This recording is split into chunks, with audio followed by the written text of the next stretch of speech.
जय हिंद साथियों, नमस्कार भाई। स्वागत है आप सभी का डागर कॉन्सेप्ट के ऑनलाइन प्लेटफॉर्म पर। दोस्तों, जैसा कि आप सभी को पता है, मैं डेली आपके लिए मैथ्स के क्वेश्चन की वीडियो लेके आता हूं। जिन भाइयों का आर्मी का एग्जाम है उनके लिए, उनके कॉन्सेप्ट को दूर करने के लिए, डर को दूर करने के लिए मैं आपको आपके एग्जाम के लेवल से दोस्तों जो रिलेटेड सवाल हैं वो सारे आपके बीच में लेके आता हूं। आप वीडियो को अंत तक देखा करो, आप वीडियो को पूरा देखा करो। उससे आपको पता चलेगा कि भाई कितनी चीजें तुमने सीखी, कितना नया सीखा, कितना नहीं सीखा।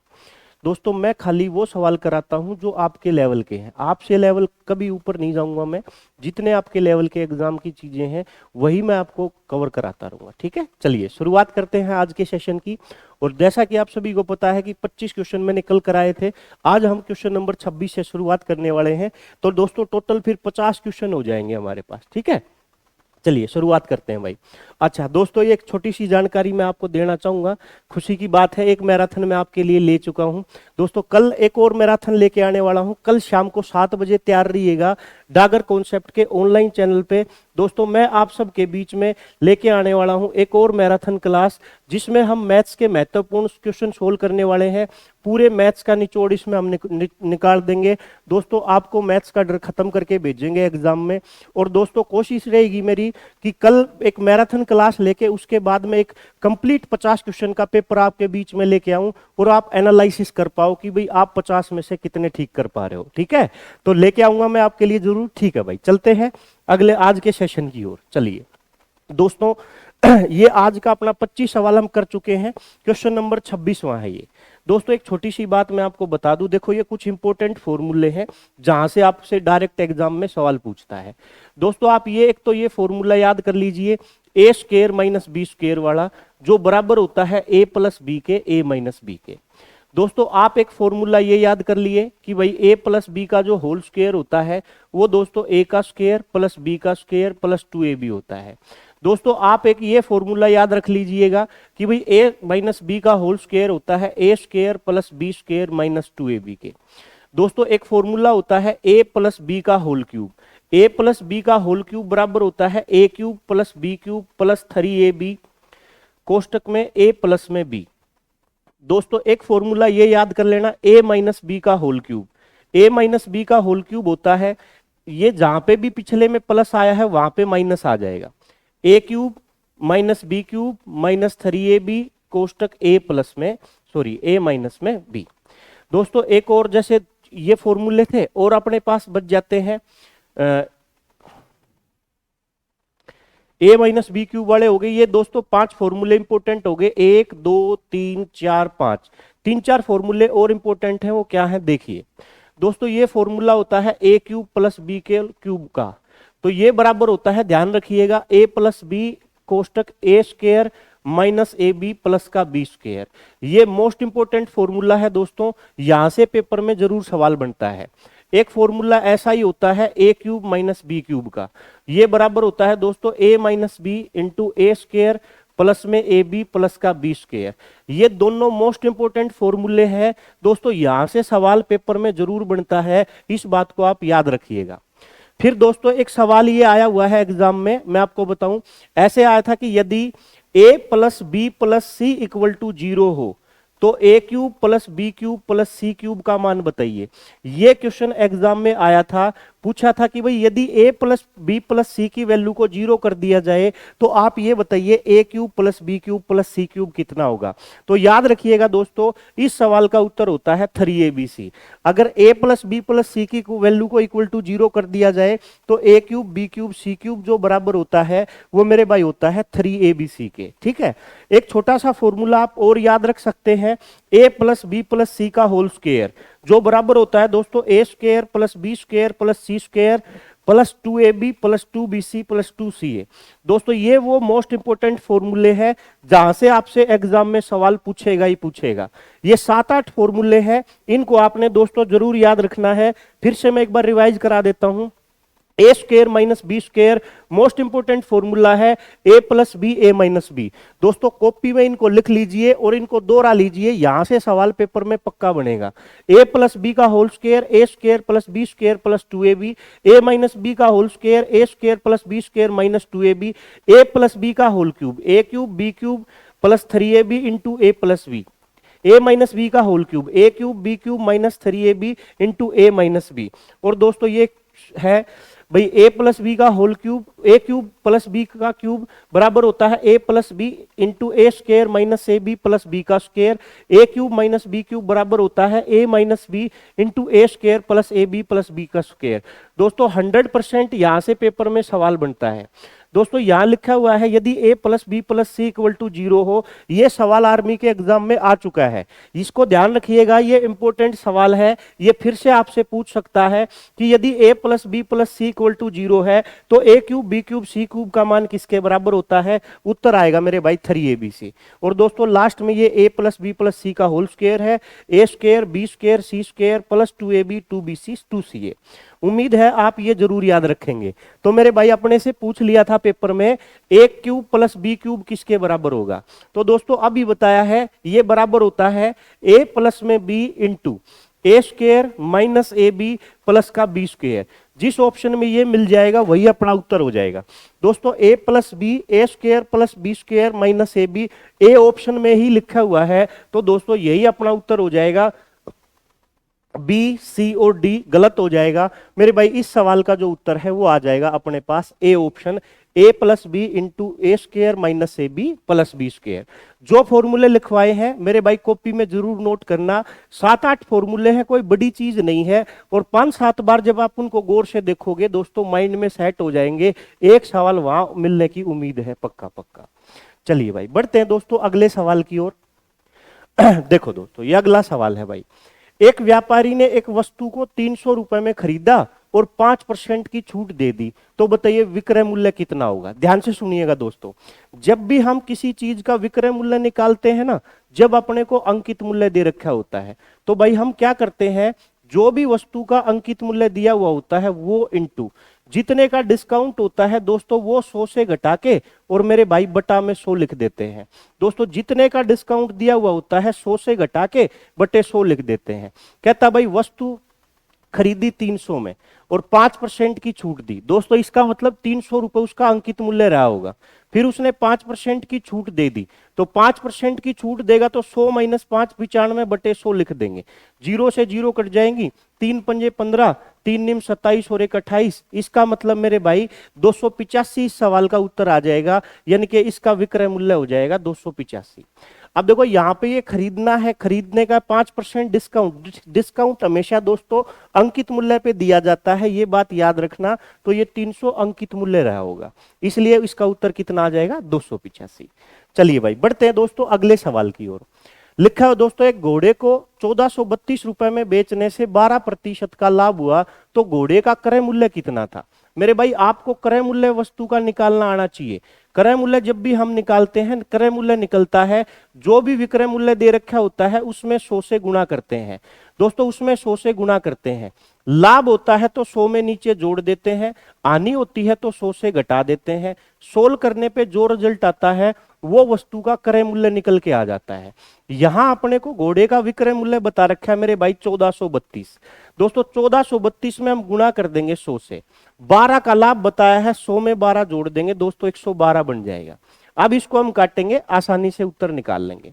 4 से काट दें दोस्तों इसको 25, 4 से काटेंगे 4 दूनी 8, 3 बच जाएगा भाई, 4 अट्ठे 32। दोस्तों 4 से काट दें तो 7, 4 से इसको काटेंगे 4 तिया 12, 2 बच जाएगा, 4 पंजे 20, फिर 3 बच जाएगा, 4 अट्ठे 32। दोस्तों 7 से ये कट जाएगा, कटेगा नहीं, पूरा नहीं कटेगा, तो इसका मतलब इसका उत्तर पॉइंट में आएगा। पॉइंट में आएगा तो देखो इसको लगभग में हम काट लेते हैं क्योंकि ऑप्शन दूर दूर लिखे हुए हैं। 7 से इसको काटें, 7 पंजे 35। अब देखो 8 की जगह अगर 7 होता ना तो ये एक बार में कट जाता। 25 गुना 1 25, 2 बच जाएगा, 25 पंजे 125 और 2 127। तो इसका मतलब 1275 के आसपास इसका उत्तर है। तो 1275 के जो नजदीक है दोस्तों ए ऑप्शन लिखा हुआ है, तो इस सवाल का जो उत्तर है वो ए आ जाएगा।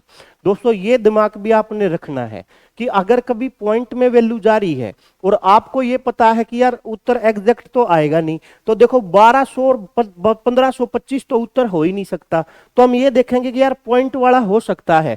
तो देखो मैंने इसको, ये था 358, अगर ये 357 होता ना तो 51 बार में कटता, तो 51 गुणा 25 1275 बनता। तो देखो ये थोड़ा सा ज्यादा था, तो इससे थोड़ा सा ज्यादा उत्तर हो जाएगा, यानी कि इस सवाल का उत्तर आ जाएगा ए ऑप्शन। मैं इन सब की गुणा करता फिर 7 से डिवाइड करता, आना तो वही था, लेकिन मैंने थोड़ा सा दिमाग लगा के दोस्तों कैलकुलेशन को आसान बना दिया। उम्मीद है आप समझ पाए होंगे। मेन मकसद था दोस्तों क्रय मूल्य कैसे निकालते हैं आपको ये बताना। चलिए भाई बढ़ते हैं अगले सवाल की ओर। चलिए दोस्तों एक सवाल और देखिए, ये फॉर्मूला बेस्ड, अभी मैंने थोड़ी देर पहले आपको फॉर्मूले बताए थे। अभी मैंने आपको एक छोटा सा फॉर्मूला बताया था ए क्यूब माइनस बी क्यूब, वो मेरे भाई बराबर होता है ए माइनस बी इंटू ए का स्क्वायर प्लस में ए बी प्लस में बी का स्क्वायर। दोस्तों ये फॉर्मूला यही लिखा हुआ है, बस ये एक्स वाई की फॉर्म में है, तो इसका जो आंसर आएगा वो आएगा X cube minus Y cube. जैसे ऑप्शन में X cube minus Y cube होगा वही अपना उत्तर हो जाएगा, यानी कि दोस्तों इस सवाल का उत्तर आ जाएगा डी। अब दोस्तों ये सारे वो सवाल हैं जो एग्जाम में पूछे गए हैं, आप ये मत सोचना कि भाई मैंने अपने पास से लिखे हैं, एग्जामिनर ने आर्मी के पेपर में ये सवाल पूछे हैं, वही मैं आपके बीच में लेके आया हूं मेरे भाई। मैं आपके बीच में वही सवाल करा रहा हूं जो एग्जाम में आ चुके हैं या आने की पूरी पूरी संभावना है। तो उम्मीद है आप ये फॉर्मूले जरूर याद कर लेंगे। चलिए बढ़ते हैं दोस्तों अगले सवाल की ओर। लिखा हो भाई 450 रुपए की वस्तु थी, 540 रुपए में बेच दी, तो लाभ प्रतिशत क्या होगा। देखो आसान सवाल है मेरे भाई। देखो दोस्तों क्या लिखेंगे हम, क्रय मूल्य लिखेंगे वस्तु का, फिर क्रय मूल्य अपने पास जो भी दे रखा है, फिर हम क्रय मूल्य के बाद वस्तु का विक्रय मूल्य लिखेंगे। क्रय मूल्य दिया गया है दोस्तों 450, फिर विक्रय मूल्य दिया गया है 540। भाई 450 रुपए में वस्तु को खरीद लिया और 540 रुपए में वस्तु को बेच दिया, तो भाई 450 में खरीद के 540 में बेचेगा, तो बताइए लाभ कितने का होगा, 90 का हो जाएगा। दोस्तों ये बात आप दिमाग में बैठा लीजिए कि लाभ हो चाहे हानि हो, लाभ हो चाहे हानि हो, परसेंट में हमेशा क्रय मूल्य को नीचे लिखना है। नीचे हमेशा और हमेशा वस्तु का क्रय मूल्य आएगा, क्रय मूल्य के अलावा कुछ भी मत लिख देना। 450 गुणा कर देंगे भाई 100 से जीरो कट गई दोस्तों, 9 से काट देंगे 5 बार, 5 से काट देंगे 20 बार, 20% का लाभ आ जाएगा, यानी कि दोस्तों ए ऑप्शन इस सवाल का राइट आंसर आ जाएगा। छोटी छोटी बातें हैं, यही दोस्तों पेपर में मिलेंगे, इसके अलावा आपको कुछ नहीं मिलेगा। चलिए भाई बढ़ते हैं दोस्तों अगले सवाल की ओर। 738 रुपए को एबीसी में इस प्रकार वितरित किया जाता है कि उनका अनुपात है 2:3:4। दोस्तों ये देखो नई बात आपको सीखने को मिलेगी, किसी संख्या को किसी अनुपात में कैसे बांटते हैं, ये सिंपल सी बात होती है, मैं आपको तरीका बताता हूं। 738 रुपए को एबीसी में बांटना है, एबीसी के हिस्से का जो अनुपात है वो 2:3:4 है। एक बार दोस्तों दोबारा लिख देता हूं, यहां एबीसी के हिस्से का जो अनुपात है वो 2, 3, 4 है। अब दोस्तों देखो एक आपने कुछ नहीं करना, जब भी किसी संख्या को किसी वैल्यू को किसी अनुपात में बांटते हैं ना भाई, तो एक छोटा सा काम करते हैं, जिसकी वैल्यू निकालनी होती है उसका अनुपात ऊपर लिखते हैं। गौर से सुनिए मेरी बात को, मैं क्या कह रहा हूं, जिसकी वैल्यू निकालनी हो ना उसका अनुपात ऊपर लिखते हैं, नीचे हमेशा अनुपात का टोटल आएगा, नीचे हमेशा अनुपात का योग लिखना है, और जितने रुपए को बांटना है गुणा करना है। कैसे, बोर्ड पे देखिए, अपने को किसका हिस्सा चाहिए, बी का हिस्सा चाहिए। दोस्तों जिसका हिस्सा निकालना है ना उसका अनुपात आप ऊपर लिख दीजिए, किसका हिस्सा चाहिए अपने को, बी का, बी का अनुपात आप ऊपर लिख दीजिए 3, नीचे अनुपात का योग 2 और 3 5, 5 में 4 जोड़ेंगे 9। दोस्तों जितने रुपए को बांटना है गुणा कर देंगे, 738 ही था ना, हाँ 738 था। दोस्तों काट देंगे, देखो 3 से काट देंगे 3 बार, 3 से काट देंगे 3 दूनी 6, 1 बच जाएगा, 3 चौक 12, 1 बच जाएगा, 3 6 18, 246 जिस ऑप्शन में आएगा वो अपना उत्तर हो जाएगा। आप बताइए क्या आप ऐसे सवाल को भी नहीं कर पाएंगे? खामखा दोस्तों आप मैथ से डरते हैं, मैथ बिल्कुल आसान है। आगे से याद रखिएगा, किसी भी वैल्यू को किसी अनुपात में बांटना हो, चाहे किसी भी चीज को बांटना हो, जिसको बांटना है उसका अनुपात ऊपर, नीचे हमेशा अनुपात का टोटल, जितने रुपए को बांटना है गुणा कर देंगे, सोल्व करने पे दोस्तों उत्तर आ जाएगा। उम्मीद है आप समझ पाए होंगे। चलिए भाई बढ़ते हैं दोस्तों अगले सवाल की ओर। देखो ये मैं कई बार आपको करा चुका हूं दोस्तों। अब ये एक छोटा सा सवाल आ गया, कहता भाई 3.014 माइनस 30.14 प्लस 301.4। अब दोस्तों इसमें 2 बार प्लस है, 1 बार माइनस है। तो ऐसे सवाल को जब आप करेंगे ना, पॉइंट वालों को कैसे सोल्व करना है ये मैंने आपको सिखा दिया। लेकिन इसमें मैंने क्या किया, 2 प्लस के ले लिए, 1 माइनस का ले लिया। अब आप खुद से करोगे तो समस्या हो जाएगी। देखो इस सवाल को हम कैसे करेंगे दोस्तों, इस वैल्यू को और इस वैल्यू को दोनों को आपस में हम जोड़ेंगे। पहले जोड़ना है फिर माइनस करना है, माइनस करने से पहले जोड़ना होता है। और दोस्तों जोड़ते समय पॉइंट के नीचे पॉइंट आता है, ये वाली वैल्यू मैंने लिखी। अब इसमें मैं पॉइंट के नीचे पॉइंट लिखूंगा, पॉइंट के उधर है 4 और दोस्तों इधर है 301। तो पहले मैं इन दोनों को जोड़ूंगा तो ये 4 आएगा, ये 1 आएगा, ये 4 आएगा, पॉइंट लग जाएगा, ये 3 और 1 4, ये 0 और ये 3। मैंने दोस्तों कुछ नहीं किया, ये ऊपर वैल्यू लिख दी, फिर उसके नीचे मैंने ये वैल्यू लिख दी। बस एक चीज का ध्यान रखा कि जोड़ते समय या घटाते समय पॉइंट के नीचे पॉइंट आता है। यहां मैंने पॉइंट के नीचे पॉइंट को लिख दिया। उसके बाद अब मेरे को ये माइनस करना है 30.14। तो भी दोस्तों ध्यान रखना है पॉइंट के नीचे पॉइंट आएगा, ये हम माइनस करेंगे। देखो कुछ नहीं करना, अगर तुमको कंफ्यूजन हो ना तो ऐसे 0 लगा लिया करो आप, है ना, ऐसे 0 लगा लिया करो। 4 में से 0 घटाओगे तो 4, 1 में से 4 जाएगा नहीं, 11 में से 4 घटाएंगे 7, यहां 3 बच जाएगा, ये 2 आ जाएगा। दोस्तों ये 4 बचेगा और 30 में से 3 घटाएंगे तो 27 बचेगा। 274.274 किस ऑप्शन में है बताइए, सी ऑप्शन में है। दोस्तों पॉइंट वाली संख्याओं को जब भी जोड़ना हो ना तो मेरे भाई पॉइंट के नीचे ही पॉइंट आएगा, आपको कुछ भी करने की जरूरत नहीं है, पॉइंट के नीचे पॉइंट आता है, बस इस बात का विशेष ध्यान रखना है। समझ गए ना बात को। चलिए बढ़ते हैं अगले क्वेश्चन की ओर। देखिए दोस्तों ये एक और सूत्र है, मैंने कहा दोस्तों सूत्र भी डायरेक्ट पूछता है, और 3D का यानी आयतन का सूत्र तो जरूर पूछेगा। इनको डायरेक्ट याद करके जाना है मेरे भाई। एक क्वेश्चन की वैल्यू 2 नंबर के बराबर है।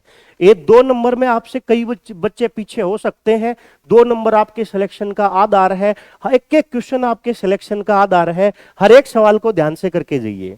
घनाभ का संपूर्ण पृष्ठीय क्षेत्रफल होता है दोस्तों 2 इंटू लंबाई गुणा चौड़ाई, चौड़ाई गुणा ऊंचाई, ऊंचाई गुणा लंबाई। तो ये उत्तर आ जाएगा दोस्तों 2 into L B plus B H plus H L, है ना। और कोई ऑप्शन ऐसा नहीं है, बाकी तीनों ऑप्शन ऐसे गलत हैं। तो इसका जो उत्तर है वो आ जाएगा 2 into L B plus B H plus H L.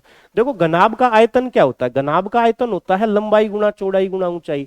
संपूर्ण पृष्ठीय क्षेत्रफल ध्यान रखिए, आयतन ध्यान रखिए, विकर्ण होता है अंडर लंबाई का स्क्वायर, चौड़ाई का स्क्वायर और ऊंचाई का स्क्वायर। ठीक है, चलिए बढ़ते हैं भाई अगले क्वेश्चन की ओर, है ना। देखिए एक रेलगाड़ी 40 किलोमीटर पर आवर की चाल से चल रही है तो 18 सेकंड में कितनी दूरी तय करेगी। भाई सबसे पहले तो दोस्तों ये देखिए दूरी किस में निकालनी है, दूरी अपने को मीटर में निकालनी है। अब मैं जो बात बताऊं ना दोस्तों, हर एक चीज को ध्यान से समझना है, ठीक है। अब देखो एक छोटी सी बात मेरी गौर से सुनो, पहले उत्तर तो हम निकाल ही लेंगे पर एक छोटी सी बात सुनो। जब भी दूरी दोस्तों मीटर में दे रखी हो, मीटर में दूरी दे रखी हो ना, तो मीटर की दूरी के साथ मीटर पर सेकंड में चाल आती है और सेकंड में समय आता है। यह बात याद रखना दोस्त कि जब भी मेरे भाई मीटर में दूरी दे रखी हो या मीटर में दूरी निकालनी हो तो चाल को हमेशा मीटर पर सेकंड में लिखना पड़ेगा और समय को हमेशा सेकंड में लिखना पड़ेगा। यह मोस्ट इंपॉर्टेंट बात है, आपके एग्जाम के लेवल में यही चीजें पूछी जाती हैं। मीटर में दूरी निकालनी हो तो मीटर पर सेकंड में चाल चाहिए, सेकंड में समय चाहिए। लेकिन वो क्या करेगा, जानबूझ के मीटर की दूरी के साथ किलोमीटर पर आवर की चाल को लिखेगा, लेकिन अपने को किलोमीटर पर आवर नहीं लेना, मीटर पर सेकंड लेना है। तो मेरे भाई हमने क्या करना पड़ेगा, इस किलोमीटर पर आवर की चाल को मीटर पर सेकंड में बदलना पड़ेगा। और दोस्तों मुझे उम्मीद है यह बात आपने जरूर याद कर रखी होगी कि जब भी हम किलोमीटर प्रति घंटे की चाल को मीटर प्रति सेकंड में बदलते हैं तो उसमें गुणा करते हैं 5/18 से। दोस्तों ये बात याद रखना, सीधा सीधा सवाल भी आता है इस पे, बोल देगा कि 54 किलोमीटर प्रति घंटे को मीटर प्रति सेकंड में बदलिए। खाली इतनी सी बात भी पेपर में कम से कम 10 बार पूछी गई है। तो 54 किलोमीटर पर आवर को मीटर पर सेकंड में बदलेंगे, 5/18 से गुणा कर देंगे, 18 तिया 54, तो दोस्तों ये चाल मीटर सेकंड में आ जाएगी 15। मेरे भाई 54 किलोमीटर पर सेकंड की चाल मीटर पर सेकंड में आ गई 15। तो दोस्तों यहां पे अपने को को ना दूरी निकालनी है, और मेरे भाई दूरी निकालते हैं चाल गुना समय से। अब देखो ये बात आपने ध्यान रखनी है कि दूरी ऑप्शन में मीटर में दे रखी है, तो चाल मीटर पर सेकंड में लेनी पड़ेगी। अब चाल दे रखी है किलोमीटर पर आवर में 40, तो मीटर पर सेकंड में बदलने के लिए बोलिए क्या करें। आप बोलेंगे गुरुजी 5/18 से गुना कर दो। समय कितने सेकंड का है, समय पहले से सेकंड में है 18, तो दोस्तों ये 18 से 18 कैंसिल हो जाएगा। 40 गुना 5, बताइए दूरी कितने मीटर की आएगी। आप बोलेंगे सर दूरी 200 मीटर की आएगी, जो कि ए ऑप्शन में लिखा हुआ है। बताइए दोस्तों आसान है कि नहीं। बस इतनी सी बात ध्यान रखनी है कि दोस्तों दूरी जब भी मीटर में निकालनी होगी ना भाई, तो मीटर पर सेकंड में चाल लेनी पड़ेगी, सेकंड में समय लेना पड़ेगा, और किलोमीटर पर आवर की चाल को मीटर प्रति सेकंड में बदलना है, तो 5/18 से गुणा कर देंगे मेरे भाई, बाकी कुछ नहीं करना। चलिए बढ़ते हैं दोस्त अगले सवाल की ओर। देखो ये अच्छा सवाल है। अच्छा इसमें कुछ मिस्टेक होगी भाई, है ना।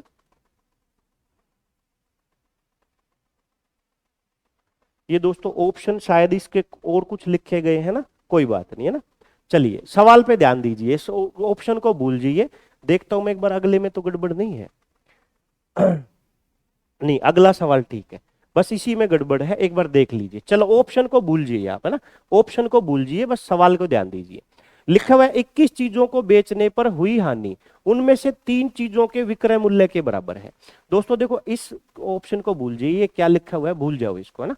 देखो ऐसे सवाल में क्या करते हैं, कहता कि 21 चीजों को जब बेचा गया ना, तो 3 वस्तुओं के विक्रय मूल्य के बराबर हानि हुई। दोस्तों हम क्या करते हैं, एक वस्तु का विक्रय मूल्य 1 मान लेते हैं। लाभ हानि अगर विक्रय मूल्य के बराबर दे रखी हो ना, तो याद रखना एक वस्तु का विक्रय मूल्य 1 मानना है। मान लिया भाई एक वस्तु का विक्रय मूल्य 1 रुपए है। कहता है कि 21 वस्तु बेची गई। भाई एक वस्तु अगर 1 की बेची जाएगी, तो बताइए 21 कितने की बेची जाएंगी। आप बोलेंगे गुरुजी एक वस्तु 1 की बेचोगे तो 21 में बेचोगे, कैसी बातें कर रहे हो, इतनी बात तो अपने को पता है। 21 वस्तु कितने में बेचेंगे, 21 में बेचेंगे।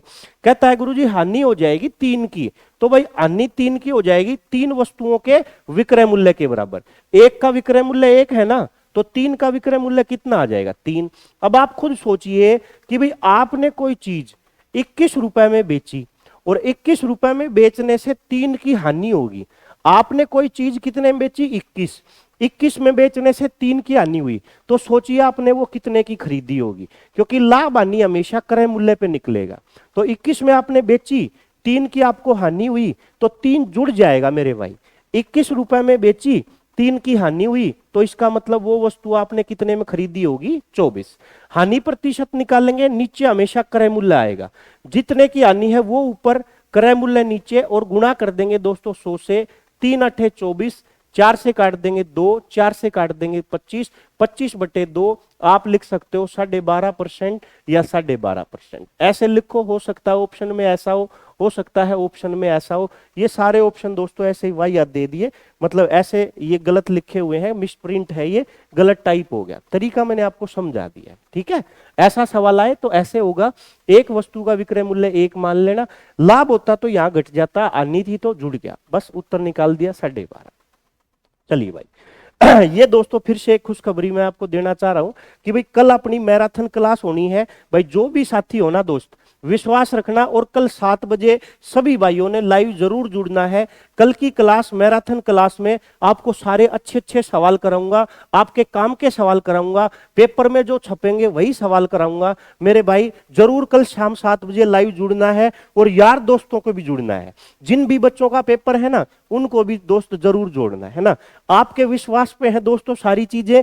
कल शाम बुधवार को 7 बजे से अपनी मैराथन क्लास होगी, तो दोस्तों ये मैराथन क्लास में सभी बच्चों ने सहयोग करना है, और महत्वपूर्ण प्रश्न जो मैथ के हैं वो आपने ज्यादा से ज्यादा यहां से सीख के जाने हैं। चलिए भाई बढ़ते हैं दोस्तों अगले सवाल की ओर। दोस्तों लिखा हुआ है 498 किस संख्या से 17% कम है। अब देखो ध्यान से सुनो मेरी बात को, कभी ऐसे संख्या निकालनी पड़ जाए ना, तो देखो कोई भी नंबर हो दोस्त, कोई भी संख्या हो, हर एक संख्या अपने आप में ना 100% के बराबर होती है। हर एक संख्या, हर एक नंबर अपने आप में 100% है। तुम्हारा जो वजन है ना, चाहे 50 किलो है, 55 किलो है, चाहे 100 किलो है, चाहे 95 किलो है, कितना भी है, वो 100% के बराबर है। तुम्हारी जो शर्ट है ना उसका रेट 100% के बराबर है, तुम्हारे हाथ में जो मोबाइल है ना उसका रेट 100% के बराबर है। कुछ भी चीज हो दोस्तों, हर एक यूनिट 100% के बराबर होती है। तो मैंने मान लिया कि जो संख्या है ना वो 100% है। कहता है 17% कम चाहिए अपने को। दोस्तों 100 से 17% कम बताइए कितना होगा। आप बोलेंगे सर 100 से 17% तो 83 होता है, 83%। अब कहता है कि 83% जो है ना वो 498 है। कहता है कि किस संख्या से 17% कम है 498। तो मैंने मान लिया 100 से 17 कम है। अब 100 से 17 कम होता तो 83% होता, लेकिन ये बताया है 498। एक की वैल्यू निकालेंगे मेरे भाई 83 का भाग लगा देंगे, और दोस्तों 100 की वैल्यू निकालेंगे तो दोस्तों 100 से गुणा कर देंगे।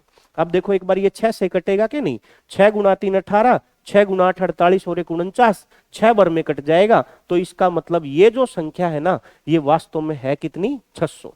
दोस्तों 600 को जब तुम 17% कम करोगे ना तो तुमको 498 मिल जाएगा। हमने देखो बगैर फालतू की कोई मेहनत किए उत्तर निकाल दिया। कोई भी संख्या हो, हर एक संख्या 100% के बराबर होती है। 17% कम करनी थी, 100 से 17 कम कितना होगा बताइए, 100 से 17 कम 83 होगा, 83 का भाग लगा के 100 से गुणा कर दिया। ध्यान रखिए दोस्तों, कभी भी ऐसा सवाल करो टोटल वैल्यू को हमेशा 100% मानना है। चलिए दोस्तों ये सवाल और देखिए, मैं कई बार करा चुका हूं लेकिन इंपॉर्टेंट सवाल है, बार बार आता है तो ये तुम्हारे पेपर में भी आएगा ही आएगा। देखिए दोस्तों, जब भी आपको ऐसा सवाल दिखे ना, यहां पे जो मूल्य लिखा हुआ होगा ना वो इसी का होगा। यहां पे क्या लिखा हुआ है पढ़िए, क्रय मूल्य लिखा हुआ है ना, और क्रय मूल्य के साथ में क्या है 8। तो आप समझ जाओ कि क्रय मूल्य ही 8 है, क्रय मूल्य 8 है। अब जब क्रय मूल्य 8 हो गया तो जो बच गया ना वो विक्रय मूल्य बन जाएगा। क्रय मूल्य अगर 8 है तो विक्रय मूल्य कितना है 10। तो दोस्तों 2 का लाभ हो जाएगा, क्रय मूल्य नीचे लिख देंगे, 100 से गुणा कर देंगे भाई, 2 चौक 8, 100 को 4 से काटेंगे 25, 25% का लाभ आएगा, यानी कि बी ऑप्शन। फालतू दिमाग लाना ही नहीं मेरे भाई, कुछ नहीं करना, मोमबत्ती वाला सवाल है, ध्यान रखिएगा। क्रय मूल्य वहां था ना, क्रय मूल्य के साथ संख्या क्या थी 8, तो ये क्रय मूल्य बन गया। 8 क्रय मूल्य है तो बच गया विक्रय मूल्य। विक्रय मूल्य कितना हो जाएगा, विक्रय मूल्य हो जाएगा 10। 2 का लाभ नीचे लिख देंगे क्रय मूल्य, गुणा कर देंगे 100 से, आंसर आ जाएगा 25% का लाभ। चलिए भाई बढ़ते हैं अगले सवाल की ओर। दोस्तों देखो, अंकित मूल्य पर 10% की छूट देने के बाद भी 20% का लाभ प्राप्त करने के लिए उस वस्तु का लागत मूल्य में कितनी वृद्धि करनी होगी। कहता भाई ऐसा काम करो कि 10% छूट देने के बाद भी ना 20% का लाभ हो जाए। दोस्तों देखो, ऐसे सवाल को करने के लिए एक छोटा सा तरीका बताता हूं मैं। कहता कि लागत मूल्य में कितनी वृद्धि करनी होगी, तो ये एक्चुअल में कुछ नहीं पूछना चाह रहा, ये पूछना चाह रहा है कि भाई वस्तु का जो हम अंकित मूल्य लिखेंगे ना वो एक्चुअल में क्रय मूल्य से कितना ज्यादा होगा, कितने % ज्यादा होगा। तो दोस्तों ऐसे सवाल देख तुम्हारे काम के होते नहीं, लेकिन फिर भी ये कहीं पे आया हुआ होगा आर्मी के पेपर में, तो वो मैंने ले लिया है। तो दोस्तों क्या होता है, ध्यान से सुनिए। 100 में से डिस्काउंट को घटाने पे, दोस्तों 100 में से डिस्काउंट को घटाने पे क्रय मूल्य का अनुपात आता है, और 100 में लाभ को जोड़ने पे अंकित मूल्य का अनुपात आता है। मैं खड़ा हूं, मुश्किल सवाल को भी आसान करके दूंगा, बस जो चीज आपको दिख रही है ना सामने, मेरे को ध्यान से सुनते रहिए आप। ध्यान इधर उधर नहीं होना चाहिए, रोटी भी खा रहे हो तो ध्यान फोन में ही होना चाहिए, पढ़ाई पे ही होना चाहिए, दूसरा ध्यान नहीं होना चाहिए। दोस्तों ये एक्चुअल में सवाल में ये पूछना चाहता है कि जो रेट हम लिखेंगे ना उस चीज का, वो उसके लागत मूल्य से क्रय मूल्य से कितना ज्यादा होगा। तो डिस्काउंट को 100 से घटा देंगे, बट्टे को 100 से घटा देंगे, और लाभ को 100 में जोड़ देंगे, तो अनुपात आएगा अंकित मूल्य क्रय मूल्य अंकित मूल्य का। 10 की छूट देगा तो यहां घट जाएगी, ये 90 बन गया। दोस्तों 20 का लाभ कमाएगा तो 100 में 20 जोड़ देंगे 120। देखो 0 से 0 कट गई, 3 से 3 बार में 9 और 3 से 4 बार में 12। कहता कि कितने % की वृद्धि करनी पड़ेगी। दोस्तों 3 से मूल्य को 4 रखना पड़ेगा, 1 की वृद्धि करनी पड़ेगी इस 3 के ऊपर, गुणा कर देंगे 100 से, 100 में 3 का भाग करेंगे। जिस ऑप्शन में दोस्तों 33/1/3 लिखा हुआ है वो अपना उत्तर हो जाएगा, यानी कि इस सवाल का उत्तर आ जाएगा 33/1/3%। मैंने आपको समझाया है, सवाल 10 सेकंड का ही, फालतू नहीं है। 100 में से 10 घटाया 90, 100 में 20 जोड़ दिया 120। 0 से 0 कट गई, 3 से काट दिया, 3 को 4 बनाना है, 1 बढ़ाना पड़ेगा, 3 को गुणा कर देंगे 100 से, उत्तर आ जाएगा। चलिए भाई बढ़ते हैं दोस्त अगले सवाल की ओर। देखो दोस्तों ये छोटी सी प्यारी सी बात है ना। अब आपको लग रहा होगा कि ये सर ये क्या सवाल है, भाई आर्मी के पेपर में आया हुआ है। देखो ध्यान से सुनो दोस्तों, यहां पे एक छोटी सी बात का ध्यान रखना, तुम किसी भी संख्या की पावर में कभी जीरो दिख जाए ना, तो हर एक संख्या की पावर जीरो एक के बराबर होती है। कोई भी नंबर लिख दूं चाहे मैं 2002 की पावर जीरो एक आएगा, x की पावर जीरो एक आएगा, 999 की पावर जीरो एक आएगा, 2002 की पावर जीरो एक आएगा। दोस्तों किसी भी संख्या की पावर में अगर जीरो दिख जाए तो किसी भी संख्या की पावर जीरो का मान मेरे भाई एक के बराबर होता है। ये बात आप याद रखिएगा, ये बात अच्छे से ध्यान रखिएगा। इसी बात पे आर्मी ने सवाल पूछ लिया, बताइए 2 की पावर जीरो का मान कितना आएगा? एक आ जाएगा। फिर 2 की पावर जीरो का मान कितना आएगा? एक आ जाएगा। 2 की पावर जीरो का मान कितना आ जाएगा? एक आ जाएगा। तो एक और एक दो, दो और एक तीन, तीन उत्तर आ जाएगा। यहाँ पे दोस्तों ऑप्शन में जीरो नहीं है, नहीं तो कई बच्चे ना इसको जीरो भी सोच लेते कि गुरुजी ने बता दिया पावर में जीरो है तो सब एक आ जाएगा। लेकिन दोस्तों वो पावर में जीरो 3 बार है और बीच में प्लस का साइन है, तो किसी भी संख्या की पावर जीरो का मान एक होता है। तो 2 की पावर जीरो एक, 2 की पावर जीरो एक, 2 की पावर जीरो एक, 3 बार जुड़ जाएगा तो 3 उत्तर आ जाएगा। ध्यान रखना, सेम सवाल फिर से आ सकता है। चलिए भाई बढ़ते हैं अगले सवाल की ओर। कहता भाई एक वृत्त का क्षेत्रफल है 1386 वर्ग मीटर, उसके चारों ओर 50 पैसे की दर से तार लगवाने का खर्चा कितना आएगा? भाई डरना नहीं है दोस्तों, देखो वृत्त का क्षेत्रफल दिया है तो पहले हम त्रिज्या निकालेंगे। आप मेरे को ये बताइए वृत्त का क्षेत्रफल होता क्या है? दोस्तों वृत्त का जो क्षेत्रफल होता है ना वो मेरे भाई पाई आर स्क्वायर होता है। पाई आर स्क्वायर वृत्त का क्षेत्रफल होता है। तो पहले सबसे पहले आप त्रिज्या निकालिए। देखिए पाई की वैल्यू होती है 22/7, ठीक है। त्रिज्या हम निकालना चाहते हैं, क्षेत्रफल दिया गया है 138600। तो दोस्तों आर स्क्वायर की वैल्यू जब हम लिखेंगे ना तो ये 7 उधर जाके गुणा में चला जाएगा, ठीक है। 7 उधर जाके गुणा में चला जाएगा और ये जो 22 है ना ये इधर आके भाग हो जाएगा। 22 से इसको काटेंगे, 22 गुणा 6 132, ये 6 बच जाएगा। फिर 22 तिया 66, तो दोस्तों ये 6300 आ जाएगा। देखो 6300 को मैं कैसे तोड़ के लिखूंगा? 6300 को मैं लिख दूंगा भाई 9 गुणा 7 और गुणा 100। देखो मैंने इसको तोड़ के लिख दिया ताकि मैं वर्गमूल आसानी से निकाल पाऊं। 63 को मैंने लिख दिया 9 गुणा 7 और 00 को मैंने लिख दिया 100 और गुणा में कितना है 100। अब देखो आर की वैल्यू निकालेंगे ना तो ये स्क्वायर उधर जाके रूट हो जाएगा मेरे भाई। ये जो स्क्वायर है ना ये उधर जाके रूट हो जाएगा, स्क्वायर की वैल्यू उधर जाके रूट हो जाती है। 9 का वर्गमूल 3, 7 2 बार गुणा है 12 आ जाएगा और 100 का वर्गमूल 10। तो दोस्तों 3 गुणा 7 10, 3 गुणा 7 21, 21 गुणा 10, इसकी जो त्रिज्या है ना वो 21 निकल के आ जाएगी। यानी कि जो वृत्ताकार है ना वृत्त है उसकी जो त्रिज्या है वो अपने पास 210 निकल के आ जाएगी। कहता है कि इसकी बाउंड्री पे तार लगाने हैं। अब भाई तार हमेशा ना खेत के बीच में तो लगेंगे नहीं, तार हमेशा लगेंगे दोस्त बाउंड्री के ऊपर। तो खर्चा निकालने से डरना मत भाई साहब। देखो परिधि पे तार लगने हैं, जितनी परिधि होगी उसमें जो रेट दे रखा है ना उससे गुणा कर देंगे तो अपने पास कुल खर्चा निकल के आ जाएगा। कुल खर्च के निकल के आ जाएगा भाई। 2 इंटू पाई की वैल्यू क्या लिखते हैं दोस्तों? 22/7। त्रिज्या कितनी है? 210 और रेट बताइए कितना है? रेट भाई 50 पैसे का है, 50 से गुणा कर देंगे। अब 50 पैसे हैं, रुपए में बदलने के लिए 100 का भाग लगा देंगे, काट देंगे मेरे भाई उत्तर आएगा। देखो 2 जीरो से 2 जीरो काटो पहले तो, फिर 7 से काट देंगे, 7 तिया 21। दोस्तों 22 गुणा 3 66 और 5 गुणा 2 10, 66 की और 10 की गुणा करेंगे 660 उत्तर आ जाएगा। जिस ऑप्शन में 660 होगा ना वो मेरा उत्तर होगा, यानी कि दोस्तों ए ऑप्शन आ जाएगा। कुछ नहीं किया, वृत्त का क्षेत्रफल था, पहले त्रिज्या निकाल ली, तार लगते हैं मेरे भाई बाउंड्री के ऊपर, तो खर्चा बाउंड्री के अकॉर्डिंग लगेगा और बाउंड्री होती है परिधि। 2 पाई आर में रेट से गुणा कर देंगे, कुल खर्चा आ जाएगा, उत्तर आ जाएगा दोस्तों इस सवाल का। चलिए भाई बढ़ते हैं अगले सवाल की ओर। दोस्तों ये बात फिर से आप बार बार मैं बता रहा हूं कि भाई मैराथन क्लास है कल दोस्तों, जरूर 7 बजे जुड़ना है, मैथ्स की क्लास का फायदा उठाना है। और दोस्तों आपका बड़ा भाई होने के नाते मैं आपको ये कहता हूं अपने यार दोस्तों को साथ लेके जरूर आना है, ज्यादा से ज्यादा लाइक और शेयर करना है ताकि ज्यादा से ज्यादा बच्चों को फायदा हो सके और मेरे अंदर एक जोश भर जाए ताकि मैं आपके लिए बचे हुए 2-3 दिन के अंदर और कुछ एक्स्ट्रा कर पाऊं। ठीक है, चलिए बढ़ते हैं अगले क्वेश्चन की ओर। ये देखिए दोस्तों, एक मैच को 1140 में बेचने पे व्यक्ति को 5% की हानि होती है, 5% का लाभ कमाने के लिए मैच को कितने में बेचेगा। देखो दोस्तों कुछ नहीं करना भाई, ऐसा सवाल जब भी आएगा जितने में बेचा है वो ऊपर लिखिए, आनी हुई 5 की 100 से नीचे घटा दीजिए, जितना लाभ कमाना है 100 में जोड़ दीजिए, उत्तर आ जाएगा दोस्तों। 19 से काट देंगे, 19 पंजे 95, 19 छिक्का 114 60, 5 से काट देंगे दोस्तों, 5 दूनी 10, 5 एकम 5, 12 21 गुना 6 126, जीरो लगा देंगे, 1260 कहीं पे है गुरुजी, ए ऑप्शन में है दोस्तों। ऐसा सवाल दिखे जो हानि है उसको 100 से नीचे घटा के लिख देना, जितना लाभ कमाना है 100 में जोड़ के गुणा कर देना, काट पीट देना, उत्तर आ जाएगा। समझ गए ना बात को। चलिए बढ़ते हैं अगले क्वेश्चन की ओर।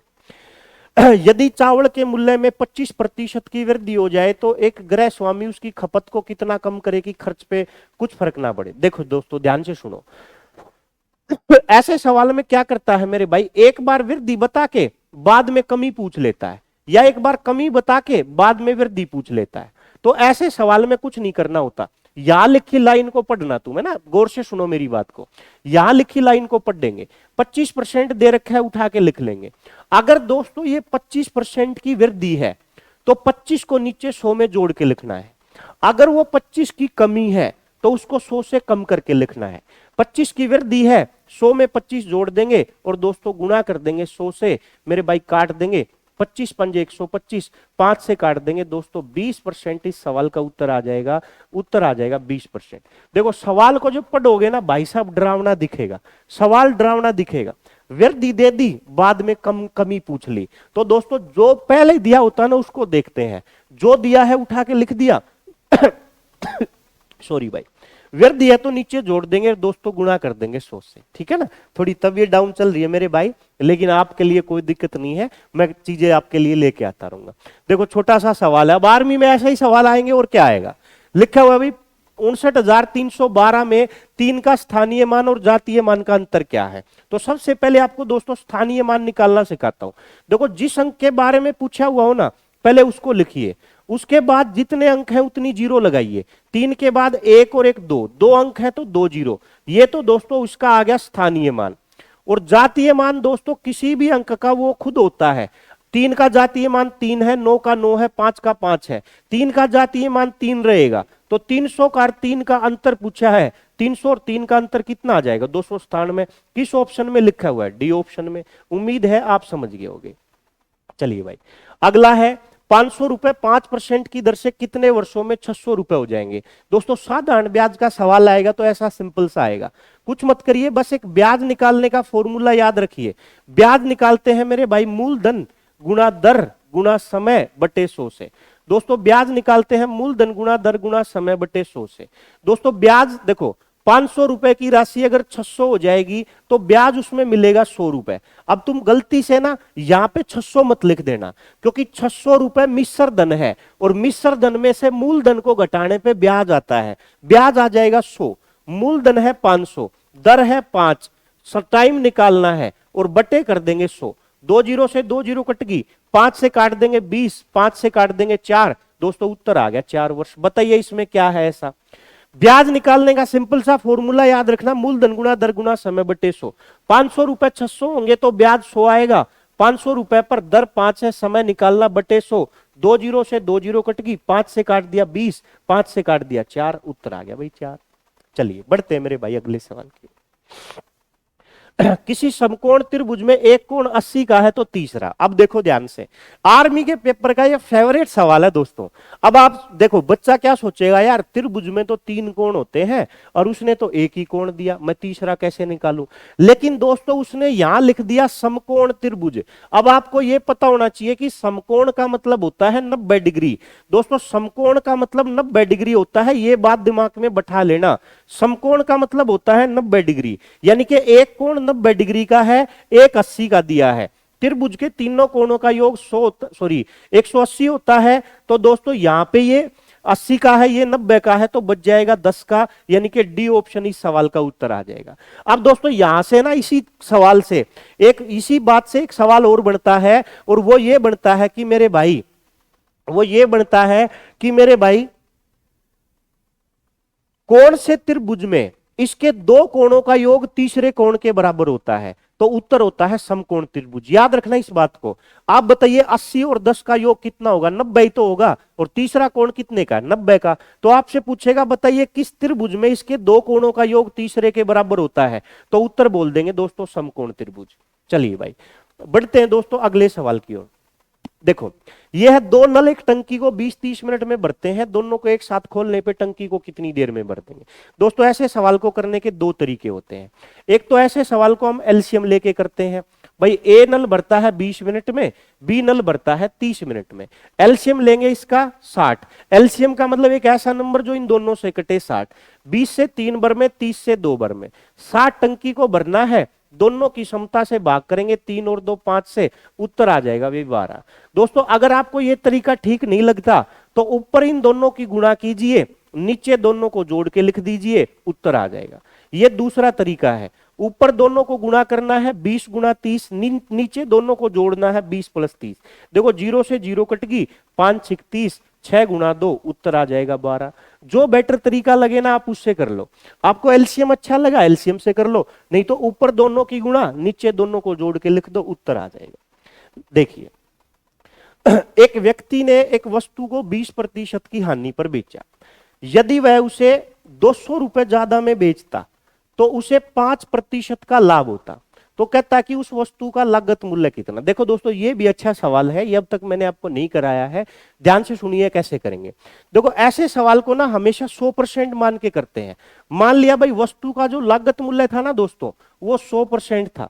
लागत मूल्य को हमने कितना मान लिया? 100%। मैंने मान लिया दोस्तों लागत मूल्य 100% था। अब भाई कहता कि 20% की हानि पर बेचा। दोस्तों आप बताइए अगर कोई 100% की चीज 20% की हानि पे बेची जाएगी तो कितने में बेची जाएगी? आप बोलेंगे गुरुजी 80 में बेची जाएगी। फिर कहता 5% का लाभ होता बाद में, तो आप बताइए 100 की चीज 5 के लाभ पर बेची जाएगी तो कितने में बेची जाएगी? 105 में। आप अपना दिमाग मत लगाइए, मेरे को सुनिए। 100 की चीज 20 की हानि पे बेचेगा तो 80 में बेचेगा। फिर दोस्तों 100 की चीज 5 के लाभ पे बेचेगा तो 105 में बेचेगा। मेरे भाई एक छोटी सी बात बताइए, 80 की चीज अगर 105 में बेचेगा तो कितने % मूल्य बढ़ा देगा? 25%। लेकिन रुपए उसने कितने बढ़ाए? 200। तो दोस्तों 25% की वैल्यू जो है ना, ये जो 25% रेट बढ़ा है ये रुपए में 200 है। एक की वैल्यू निकालेंगे, 25 का भाग लगा देंगे, 100% चाहिए, 100 की वैल्यू गुना 100 कर देंगे। दोस्तों 25 से 8 बार में 200, 100 गुना 8, इस सवाल का उत्तर आ जाएगा 800। यानी कि इस सवाल का उत्तर है मेरे भाई बी ऑप्शन 800। उम्मीद है कि आप समझ पाए होंगे, ठीक है, उम्मीद है समझ गए भाई। चलिए बढ़ते हैं अगले सवाल की ओर। राम और श्याम की आयु का अनुपात 7:6 है, उनकी आयु का जो योग है वो दोस्तों 135। दोस्तों इस सवाल में ना थोड़ी सी मिस्टेक है मेरे भाई, ये 7:6 नहीं है, ये 8 है, ठीक है, इसको ध्यान से पढ़ लेना। ये 7:6 नहीं है, ये 7:8 है। अब देखो ऐसे अब सवाल सोल्व होगा। राम और श्याम की आयु का अनुपात है 7:8। 7:8 है। अब कहता है कि इनकी आयु का टोटल है 135। तो श्याम की आयु बताइए। दोस्तों अब एक बात बताइए, 135 को 7:8 में बांटना है। थोड़ी देर पहले बताया था जिसका हिस्सा निकालना हो उसका अनुपात ऊपर, नीचे टोटल 15। जितने को बांटना है गुणा कर देंगे 135। 15 निम्मा 135, 8 गुणा 9 72। बताइए कौन सा जोर पड़ने वाला है इस सवाल को करने में भाई? समझ गए ना दोस्तों, जो चीज चाहिए वो ऊपर नीचे टोटल, वो 7-8 का अनुपात है, गुणा कर देंगे 135, उत्तर आ जाएगा। चलिए भाई बढ़ते हैं दोस्तों अगले सवाल की ओर। ये फिर से दोस्तों एक सवाल लिया है, संपूरक कोण का मतलब बताइए क्या होता है? दोस्तों संपूरक कोण का मतलब होता है जब दो कोणों का योग 180 डिग्री हो। एक कोण 35 डिग्री का है मेरे भाई, 180 में से 35 डिग्री को घटा देंगे, घटाएंगे तो अपने पास इस सवाल का जो उत्तर है वो 145 डिग्री आ जाएगा। यानी कि इस सवाल का उत्तर आएगा भाई 145 डिग्री। याद रखिएगा, पूरक कोण का मतलब दो कोणों का योग जब 90 डिग्री हो। संपूरक का मतलब दोस्तों जब दो कोणों का योग 180 हो। तो 180 में से 35 घटाया, उत्तर निकाल दिया 145। चलिए भाई बढ़ते हैं अगले सवाल की ओर। देखिए दोस्तों ये सवाल फिर से आ गया एक कि भाई 1003 की पावर 0। अब मैं तो बताओ, मेरे को बताने की जरूरत है क्या? 1003 की पावर 0 का मान कितना होता है? जब भी किसी संख्या की पावर में 0 आएगा ना दोस्त, तो वो हमेशा 1 के बराबर होगा, उत्तर आ जाएगा 1। तो दोस्तों कल हमने 25 सवाल किए थे, 25 आज कर लिए, तो ये 50 सवाल इंपॉर्टेंट है, इनको आप कॉपी में लिखिए, 4 से 5 बार करके आप पेपर में जाओगे। अगर ऐसे सवाल में से सवाल नहीं आया तो दोस्तों जिम्मेदारी मेरी, मैं जिम्मेदारी लेता हूं उस चीज की। मैं मानूंगा कि मैंने आपका समय बर्बाद कर दिया अगर ऐसा सवाल पेपर में नहीं आया तो। लेकिन दोस्तों आएगा, आप भरोसा बनाए रखें, वीडियो को लाइक शेयर जरूर करते रहें, ये आपकी जिम्मेदारी है। आपके बड़ा भाई होने के नाते इतना मेरा फर्ज बनता है कि मैं आपको ये बात कहूंगा कि आप वीडियो को लाइक शेयर कर दिया करो, ठीक है। मानो तो भाई आपकी मर्जी, नहीं मानो तो आपकी मर्जी, ठीक है ना। तो दोस्तों कल की मैराथन क्लास के लिए तैयार रहिएगा।